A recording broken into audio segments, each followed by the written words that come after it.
बिस्मिल्लाहिर्रहमानिर्रहीम।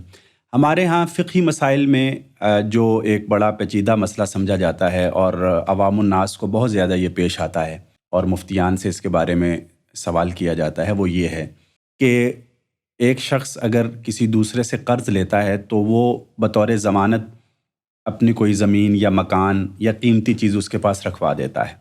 तो इसको इस्तिलाह में रहन कहते हैं, या हमारी ज़बान में गिरवी इसको कहा जाता है।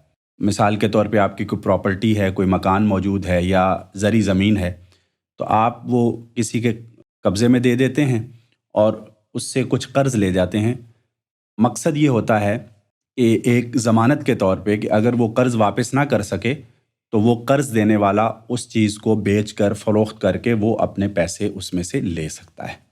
तो इसका मकसद यही होता है। अब अगला सवाल इसमें ये आता है कि जिसने क़र्ज़ दिया है वो जिस चीज़ को अपने पास गिरवी के तौर पे ले रहा है, क्या वो उससे कोई फ़ायदा उठा सकता है?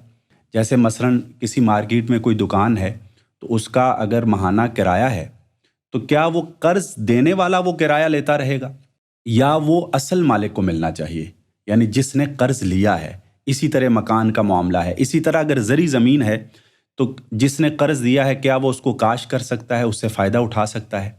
तो इसके बारे में सही तर बात ये है कि कुरान मजीद ये कहता है कि जितना आपने क़र्ज़ लिया है फ़लकुम रुऊसु अम्वालिकुम, आप रासुल माल ही ले सकते हैं, उस पर मज़ीद कोई फ़ायदा नहीं ले सकते, यही सूद है। चुनांचे अगर आपने उसको 10 लाख रुपए दिए हैं और उसकी दुकान से आप माहाना 50,000 रुपये किराया ले रहे हैं, तो आप ये इजाफ़ी ले रहे हैं, ये सूद में चला जाएगा। यही मामला ज़री ज़मीन का है कि आप उसको काश्त नहीं कर सकते, और अगर काश्त कर रहे हैं तो वो जो असल मालिक है उसका मुनाफा उसी को मिलना चाहिए। चुनांचे ये प्रैक्टिस जो हमारे यहाँ आवाम में आम हो चुकी है कि वो कर्ज़ ले लेते हैं और अपनी ज़मीन या जायदाद, मकान, दुकान वो गिरवी रखवा के और वो कर्ज़ देने वाला उससे फ़ायदा उठाता रहता है, तो ये बिल्कुल नाजायज़ है। बाज़ लोग ये इसमें एक दो हीले इख्तियार कर लेते हैं। मसलन कुछ लोग ये कहते हैं कि जी ये गोया कि हमने फ़रोख्त कर दी है, लेकिन आप आगे नहीं बेचेंगे बल्कि हम ही को वापस करेंगे। वो हालांकि कर्ज़ ही का मसला होता है, लेकिन वो एक ज़मानी ये बात तय कर लेते हैं। लेकिन ये बात भी दुरुस्त नहीं है, क्योंकि ऐसी कोई शर्त रखना ही सिरे से जायज़ नहीं है। जब आपने फ़रोख्त कर दिए तो फिर तो वो आगे जहाँ मर्ज़ी उसको इस्तेमाल करे, बेचे या जो मर्ज़ी करे।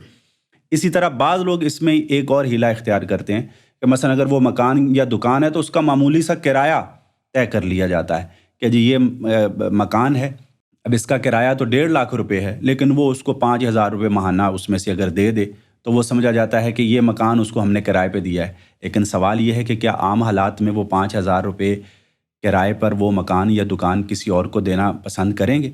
लाजिमन बात यह है कि इसके पीछे मकसद यही है कि चूँकि कर्ज़ ले रखा है इसलिए ये मुआहदा किया जा रहा है, तो ऐसा मुआहदा भी शरीयत में बातिल है और ये हीला जो है वो कारगर नहीं है, शरन जायज़ नहीं है।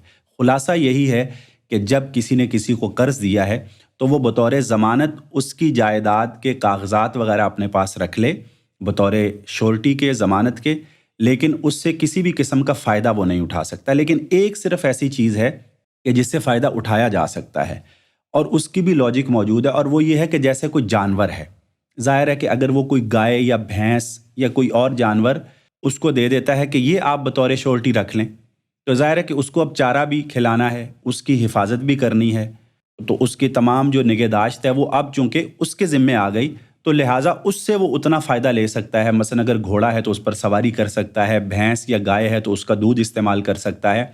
इस सूरत में ये जायज़ है। यहाँ इस तफसील के बाद ये भी सवाल पूछा जा सकता है कि मौजूदा दौर में अगर कोई अपनी गाड़ी किसी के पास गिरवी रखवा देता है तो उसका क्या हुक्म है? तो ज़ाहिर है कि इसकी सूरत वो नहीं है जो मसलन घोड़े या ऊँट की है, क्योंकि उसको मुसलसल आपको चारा देना पड़ता है।